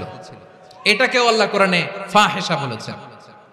ওয়ালুতান ইয قال لقومه أتأتون الفاحشة ما سبقكم بها من أحد من العالمين। লূত আলাইহিস সালাম বললেন, তোমরা কি এমন এক অশ্লীল কার্যক্রমে ডুব দিলে নাকি যেটা গোটা বিশ্বের কেউ কখনো করে নাই, তোমরাই প্রথম করেছো? পড়েন নাউযুবিল্লাহ। এই পশ্চিমের এই রোগ আমার দেশে যেন আসতে না পারে, আমাদের সজাগ থাকতে হবে। প্রিয় ভাইরা চিল্লায় বলেন ঠিক কি না? পশ্চিমের অবস্থা ভয়ঙ্কর। পাশ্চাত্যে, আমি যুক্তরাষ্ট্রে ছিলাম অনেকদিন, কয়েক মাস, বিভিন্ন স্টেটে ঘুরেছি। গার্ডিয়ানরা উদ্বিগ্ন, ছেলে মেয়েদেরকে, ছোট্ট ছেলে মেয়ে, ওদেরকে জিজ্ঞেস করে তুমি how do you feel right now inside yourself, তুমি ভিতরে ভিতরে কেমন ফিল করো? তোমার কি ছেলে ছেলে লাগে না মেয়ে মেয়ে লাগে? আচ্ছা বলেন, এই ছোট্ট বাচ্চাটা ওকে এগুলো জেন্ডার অ্যাসাইনমেন্ট বলতে এগুলো কিছু বুঝে? এইভাবে মিসগাইড করা হচ্ছে। কৌতূহল বশত ছোট্ট ছেলে যদি বলে আমার তো মেয়ে মেয়ে লাগে, তখন বলে যে না তুমি মেয়ে, ছেলে না। মা বাবা বাধা দিলে ওকে আলাদা গভর্নমেন্ট হাউসে নিয়ে যান। ভয়ঙ্করতম অবস্থা। আমরা একটা সময় শুনতাম যে হুজুর আমার ছেলেটা খুব ভালো, হাফেজে কোরআন, আল্লাহওয়ালা। হুজুর আমার ছেলে দাড়ি রাখছে, আল্লাহওয়ালা। হুজুর আমার ছেলে 5 ওয়াক্ত সালাত জামাতের সাথে পড়ে, তার মানে আল্লাহওয়ালা। পশ্চিমে যে আমি কি শুনছি জানেন? ওরা বলে হুজুর আমার ছেলেটা ইউনিভার্সিটির একটা মেয়ের সাথে প্রেম করে, ও খুব আল্লাহওয়ালা, হুজুর দোয়া করবেন। এর কারণ ওদের কাছে আল্লাহওয়ালার ক্রাইটেরিয়া হচ্ছে হুজুর আমার ছেলেটা আরেক ছেলের পছন্দ করে নাই, আমার মেয়েটা আরেক মেয়েকে ভালোবাসে নাই, এজন্য আমার ছেলেটা আল্লাহওয়ালা হুজুর ওর জন্য একটু দোয়া করে দিয়েন। কি চ্যালেঞ্জ ওরা ফেস করতেছে। ওনার ছেলে যে আরেক ছেলেরে বিয়ে করবে না, এটাতেই উনি খুশি যে আলহামদুলিল্লাহ আমার ছেলেটা একটা মেয়েরে ভালোবাসে, আমার মেয়েটা একটা ছেলেরে ভালোবাসে, মানে এটা খুব আল্লাহওয়ালা। নাউজুবিল্লাহ পড়তে পারলেন না? এজন্য অশ্লীলতার সাথে আমাদের কোনো সম্পর্ক। রব্বুল আলামিন বলেন ওয়ায়ানহা আনিল ফাহশাই ওয়াল মুনকারি ওয়াল বাগি, তিনটা জিনিসকে আমি নিষিদ্ধ করলাম। এক নাম্বার হলো ফাহশা, অশ্লীলতা। দুই নম্বরে হলো মুনকার, সমস্ত মন্দ কাজ। মুনকার মানে হচ্ছে যত মন্দ কাজ, খারাপ কাজ, বাজে কাজ, এটার বলে মুনকার। এটার কি বলে? আপনারা পড়ছেন না, তা'মুরুনা বিল মা'রুফি ওয়া তানহাউনা আনিল মুনকার। সৎ কাজের আদেশ, অসৎ কাজের নিষেধ। মুনকার, মুনকার হচ্ছে মানুষের স্বাভাবিক বিবেকবোধ যেটাকে খারাপ বলে, ওইটাই মুনকার। পৃথিবীর সব আসমানি গ্রন্থ যেটাকে খারাপ বলেছে, মানুষের স্বাভাবিক বিবেকবোধ যেটাকে খারাপ বলেছে, এগুলো সব মুনকার। যেমন ইফতিজিং, এটা কি ভালো না খারাপ? মজুদদারি, খাদ্যে ভেজাল দেওয়া, ওজনে কম দেওয়া, মাছে ফরমালিন মিশানো, চাঁদাবাজি, টেন্ডারবাজি, দখলবাজি, এগুলো আমাদের স্বাভাবিক বিবেকেই বলে এগুলো খারাপ, এগুলো হচ্ছে মুনকার। আল্লাহ তাআলা এই মুনকার থেকে আমাদেরকে বেঁচে থাকতে বলেন, আর শয়তান এই মুনকারের প্রতি আমাদেরকে উদ্বুদ্ধ করে। আল্লাহ তাআলা বললেন, ইয়া আইয়ুহাল্লাযীনা আমানু লা তাত্তাবিউ খুতুওয়াতিশ শাইতান ওয়া মান ইয়াত্তাবি' খুতুওয়াতিশ শাইতানি ফাইন্নাহু ইয়া'মুরু বিল ফাহশাই ওয়াল মুনকার। আল্লাহ বললেন, আমার গোলামেরা শোনো শোনো, ও আমার বিশ্বাসী বান্দারা খবরদার, তোমরা কশিনকালেও শয়তানের পদাঙ্ক অনুসরণ করবে না, কারণ শয়তান তোমাদেরকে অশ্লীলতা এবং মন্দ কাজের দিকে উদ্বুদ্ধ করে। আমাদের কাজ হচ্ছে শয়তান আমাদেরকে যেদিকে নিতে চায় আমরা তার উল্টা দিকে যাব। শয়তান এই মন্দ কাজকে আমাদের কাছে বিউটিফাই করে, চাকচিক্যময় করে আমাদের সামনে উপস্থাপন করে। এজন্য আল্লাহ বলেন মুনকারকে থামাতে হবে, মুনকার প্রতিরোধ করতে হবে। মুনকার প্রতিরোধের দায়িত্ব শুধু আমাদের নাকি? শুধু আপনার খতিব সাহেবের, ইমাম সাহেবের, নাকি মুসলিম উম্মার সবার? আওয়াজ করে বলুন, মুনকার অসৎ কাজ প্রতিরোধের দায়িত্ব কার? রাব্বুল আলামিন বলেন, কুনতুম খায়রা উম্মাতিন উখরিজাত লিন-নাসি তা'মুরুনা বিল মা'রুফি ওয়া তানহাউনা আনিল মুনকার। তোমাদেরকে শ্রেষ্ঠ জাতি করে জমিনের মধ্যে আবির্ভূত করা হয়েছে, যাতে করে তোমরা জমিনের ভেতরে সৎ কাজের আদেশ করতে পারো আর অসৎ কাজের নিষেধ করতে পারো। উম্মাহ, কুনতুম খায়রা, তাহলে গোটা উম্মার দায়িত্ব, এটা বুঝতে পারছেন তো? আচ্ছা, আর নিচে আসেন। এরপরে আল্লাহ বললেন, শুধু উম্মাহ না, এই জমিনের রাজত্ব আমি যাদের হাতে দেই, এই জমিনের মালিক আমি যাদেরকে বানিয়ে দেই, যাদেরকে আমি সরকারের দায়িত্ব দেই, তাদেরকেও মুনকার প্রতিরোধের দায়িত্ব দিয়েছে কে? আল্লাহ বলেন, যারা ক্ষমতার মসনদে বসেছে তাদেরকে 4 দফা কর্মসূচি আমি আল্লাহ দিলাম। আওয়াজ করে বলেন, কয় দফা? আল্লাহ বলেন, আল্লাযীনা ইম্মাক্কান্নাহুম ফিল আরদি আকামুস সালাতা ওয়া আতাউজ যাকাতা ওয়া আমারু বিল মা'রুফি ওয়া নাহাউ আনিল মুনকার ওয়ালিল্লাহি আকিবাতুল উমুর। যারা এই জমিনের উত্তরাধিকার হয়েছে তারা 4 দফা কর্মসূচি নিয়ে সামনে আগাবা। সালাত কায়েম করবা, যাকাত আদায় করবা, সৎ কাজের আদেশ দিবা, অসৎ কাজ থেকে মুনকার প্রতিরোধ করবা। আদেশটা কার? আমার প্রিয় চট্টলার ভাইরা, পুরো উম্মার দায়িত্ব মুনকার প্রতিরোধ করা, সরকার প্রধানের দায়িত্ব মুনকার প্রতিরোধ করা। এরপর আল্লাহ বলেন, প্রতিটা ফ্যামিলির যিনি প্রধান সিইও বাবা, প্রত্যেক বাবারও দায়িত্ব এই মুনকার প্রতিরোধ করা। আওয়াজ করে বলেন ঠিক কি না? যেমনটি সাইয়েদনা লুকমান আলাইহিস সালাম ওনার কলিজার টুকরা সন্তানকে আদেশ করেছেন, ইয়া বুনাইয়া আকিমিস সালাতা ওয়া'মুর বিল মা'রুফি ওয়ানহা আনিল মুনকার। পড়েন সুবহানাল্লাহ। বাবা ছেলেকে সবক দিচ্ছে, লুকমান আলাইহিস সালাম ছেলেকে বলতেছে, ওরে আমার কলিজার টুকরা সন্তান, ওরে আমার বাছা, নামাজ কায়েম করবা, সৎ কাজের আদেশ দিবা, আর মুনকার প্রতিরোধ করবা, অসৎ কাজ সমাজ থেকে খারাপ কাজকে ঝেঁটে বিদায় করে দিবা। তাহলে দেখেন আমি স্টেপ বাই স্টেপ নামলাম। পুরা উম্মার দায়িত্ব, জমিনের উত্তরাধিকারী আল্লাহ যাদেরকে বানিয়েছেন সরকার, তাদের দায়িত্ব, প্রতিটি ফ্যামিলির প্রধানের দায়িত্ব, এরপরে বিশ্বনবী বলেন সচেতন প্রতিটি মুসলিমের দায়িত্ব সমাজ থেকে মুনকারকে উৎখাত করা।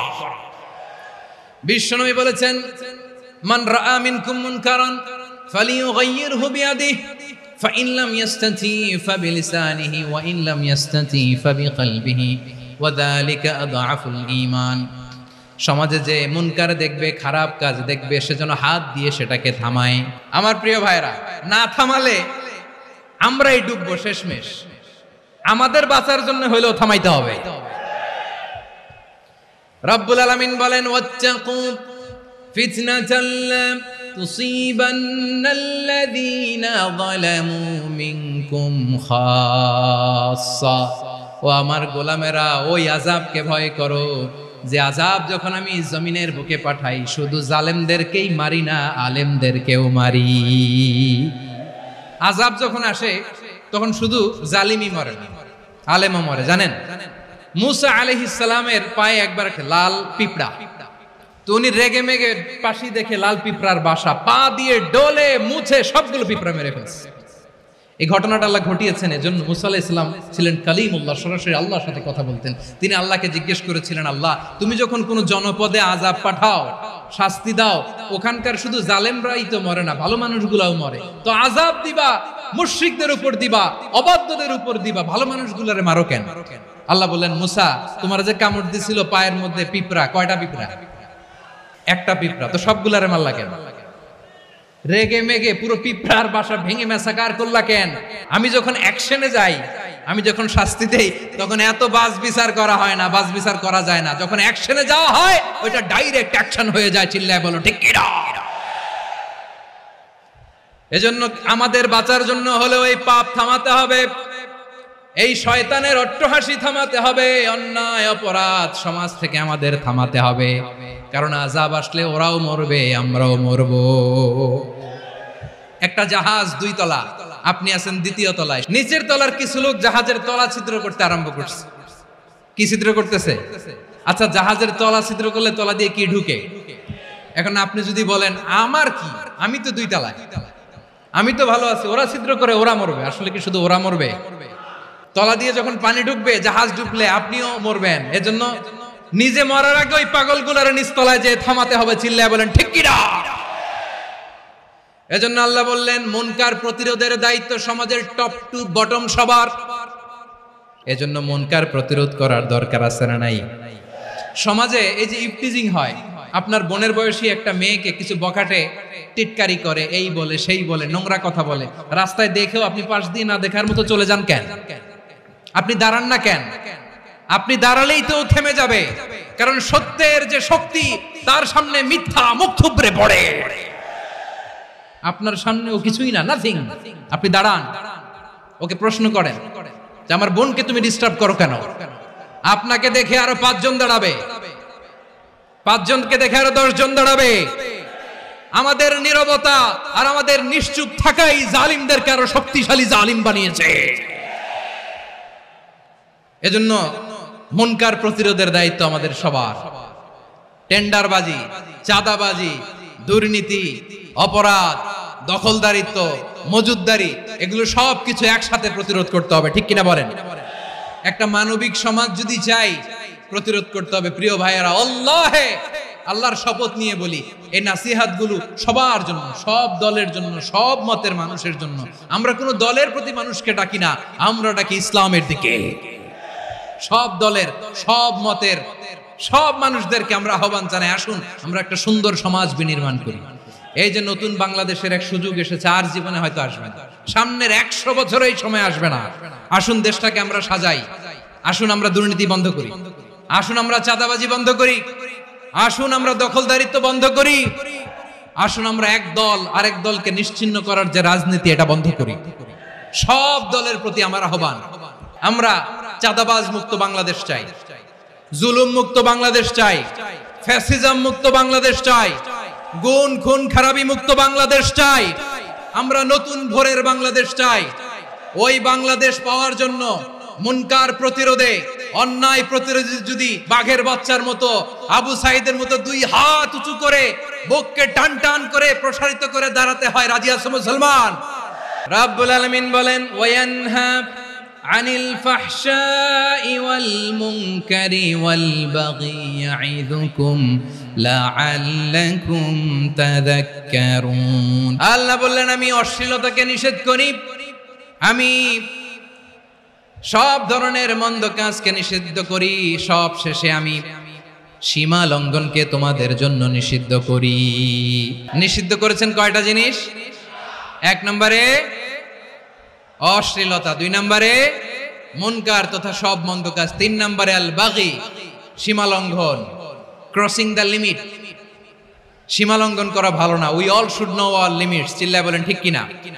একই আয়াতে আল্লাহ বললেন, কুল ইন্নামা حرم ربي الفواحش ما ظهر منها وما بطن والإثم والبغي بغير الحق। অন্যায় ভাবে যে অবাধ্য হয়, যে সীমা লঙ্ঘন করে, তাদেরকেও আমি এটা হারাম করে দিলাম। সীমা লঙ্ঘন করা হারাম। আল্লাহ বারবার বারবার আমাদেরকে ওয়ার্নিং দেয়। যখন আমরা থামি না তখন আল্লাহ ধরে, আর যখন ধরে তখন ছাড়ে না।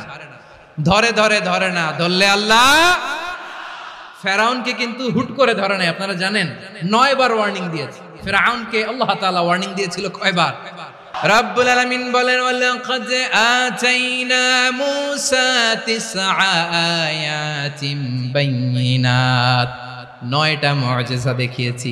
1 2 3 বারবার এইভাবে রিমাইন্ডার, ওইভাবে রিমাইন্ডার, এইভাবে নসিহত, ওইভাবে দাওয়া। ফাকুলা লাহু কাওলান লাইয়িনা, নরম করে বলো, সফট করে বলো, যত ওয়ে হতে পারে দাওয়া মেথডোলজি। মুসা আলাইহিস সালামের সব অ্যাপ্লাই শেষ। 10ম বারে যে আল্লাহ ধরছে, 10ম বারে যে ধরেছে। এজন্য আল্লাহ বলেন, আমি সীমা লঙ্ঘনকে পছন্দ করি না। কোরআনের অন্য আয়াতে বাগীকে বলা হয়েছে আল ইতিদা। সীমা লঙ্ঘন যারা করে তাদেরকে আল্লাহ বলেছেন মুতাদিন।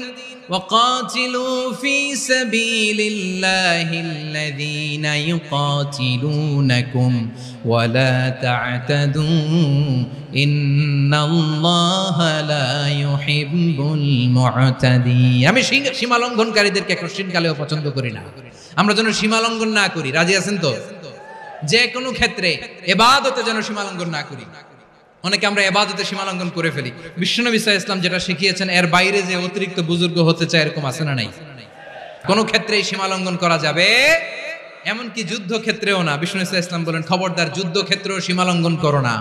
কি সুন্দর ইসলাম আমরা পেয়েছি। বিশ্বনবী বলেন, খবরদার যুদ্ধের ময়দানে কোনো নারীর গায়ে হাত তোলো না, কোনো শিশুর গায়ে হাত তোলো না, কোনো গবাদি পশু হত্যা করো না, কোনো শস্য ক্ষেত্র ধ্বংস করো না, ইবাদতরত অন্য ধর্মের কোন সন্ন্যাসীর গায়ে হাত তুলো না। বলেন সুবহানাল্লাহ। তাহলে আমরা সীমা লঙ্ঘন করতে পারবো? প্রিয় ভাইরা, একটা সুখী, সমৃদ্ধ, শান্তির সমাজ, মানবিক সমাজ যদি আমরা গঠন করতে চাই, আমাদের আল্লাহর দেয়া কয়টা আদেশ মানতে হবে বলেন দেখি? আর বেঁচে থাকতে হবে কয়টা জিনিস থেকে? আল্লাহর আদেশ কি? 1 নাম্বার আদাল, ন্যায়পরায়ণতা। আমরা সুবিচার, সুশাসন, ন্যায় বিচার চাই কি চাই না? 2 নম্বরে কি ছিল? মাশাআল্লাহ, আমরা যেন সবার প্রতি দয়া পরবশ হই, ইহসান করি। 3 নম্বরে কি ছিল? নিকটাত্মীয়দের দান করা, তাদের অধিকার প্রাপ্য বুঝিয়ে দেওয়া। পাশাপাশি 3টা জিনিস থেকে আল্লাহ বারণ করেছেন, নিষেধ করেছেন। তার প্রথমটা ফাহশা, অশ্লীলতা। অশ্লীলতার সাথে আমাদের কোনো সম্পর্ক। 2 নম্বর নিষেধাজ্ঞা কি ছিল? আল মুনকার, সমাজের যত মন্দ কাজ এগুলোকে আমরা প্রতিরোধ করব। রাজি আছেন তো সবাই? 3 নম্বরে আল বাগী, সীমালঙ্ঘন। কোন মুসলিম সীমালঙ্ঘন করে না। রাব্বুল আলামিন শেষে বললেন, ইয়াইদুকুম লাআল্লাকুম তাযাক্কারুন। আল্লাহ তোমাদেরকে উপদেশ দেন যাতে তোমরা শিক্ষা গ্রহণ করো। আমরা উপদেশ দেব, আমরা জোর করে কাউরে কিছু মানাতে চাই না। লা ইকরাহা ফিদ্দিন ওয়া যাক্কির ফাইন্না যিকরা তানফাউল মুমিনিন। উপদেশ দিলে এটা মুমিনদের কাজে দেয়। লাস্তা আলাইহিম বিমুসাইতির ইন্নামা আনতা মুযাক্কির। নবী হে, আপনি রিমাইন্ডার দাতা, আপনি উপদেশ দিবেন। আমরাও বিশ্বনবীর এই হাদিসগুলো থেকে, কোরআনের আয়াত থেকে রিমাইন্ডার, এই কথামালা, বাণী বাহক হিসেবে এই বাণীগুলো আপনাদের সাথে কাছে পৌঁছে দিলাম। আমরা আল্লাহ তাআলার কাছে প্রার্থনা করি, আল্লাহ আমরা যেন আদল দিয়ে আমাদের সমাজকে গঠন করতে পারি। আল্লাহ আমরা যেন ইহসান করতে পারি, আমরা যেন নিকটাত্মীয়দের দান করতে পারি। আল্লাহ যত ধরনের অশ্লীলতা, অনাচার, মন্দ কাজ, সীমালঙ্ঘন, অবাধ্যতা থেকে যেন আমরা বেঁচে থাকতে পারি। আল্লাহ তাআলা আমাদের সবাইকে কথাগুলো বোঝার ও আমল করার তৌফিক দান করুক।